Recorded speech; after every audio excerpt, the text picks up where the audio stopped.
Magandang gabi, mga kaboxing. Si dating 3 Division World Champion John Riel Casimero muli na namang hinangaan ng mga fans dahil sa kanyang kakaibang kakayahan na mabilis magbawas ng timbang. Sa kanyang social media post, ipinakita ni Casimero ang mas payat na pangangatawan at pagkawala ng kanyang bilbil.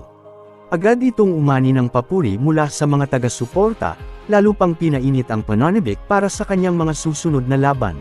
Samantala, nakatakdang sumabak sa ika-26 ng Oktubre taong 2025 sa Kyrgyzstan ang pambato ng Pilipinas na si Kenneth Yover laban sa halos 6 na talampakang bantamweight mula Argentina na si Luciano Baldor.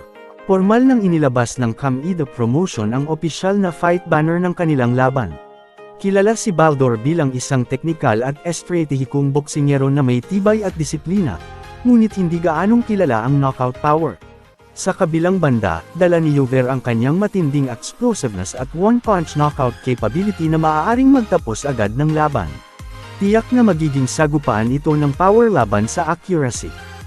Kasabay nito, isiniwalat na rin ang pagkakakilanlan ng dating mga sparring partners ni Casimero na kapwa mga 135-pound boxers. Ngunit ayon sa ilang kritiko, mas mababa raw ang antas ng mga ito kumpara sa piniling sparring partner ni Naoya Inoue na si dating Unified Super Bantamweight Champion Marlon Tapales. Depensa naman ng kampo ni Casimero, ang pagpili ng sparring partners ay nakabatay sa angkop na preparasyon para sa laban, hindi lamang sa pangalan. Iginiit din nila na organic ang pagkakapili ng sparring partners ni Casimero, kumpara sa kay Inoue na konektado kay Sean Gibbons at nakabase sa karanasan ni Tapalay laban kay Akhmadaliev. Sa ibang banda, para makaiwas sa jab si Casimero ay yumuko ito sabay bitaw ng hook na nagpayanig sa kalaban. At pagkatapos ginamitan ni Alas ng veteran's move para may separation.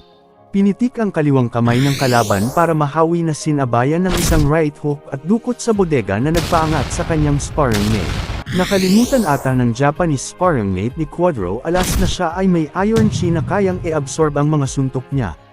Kaya ng malingat ang Japanese boxer ay biglang nag-roll with the punch si Casimero sabay binombahan ng isang destructive force kaya ayon maagang inantok.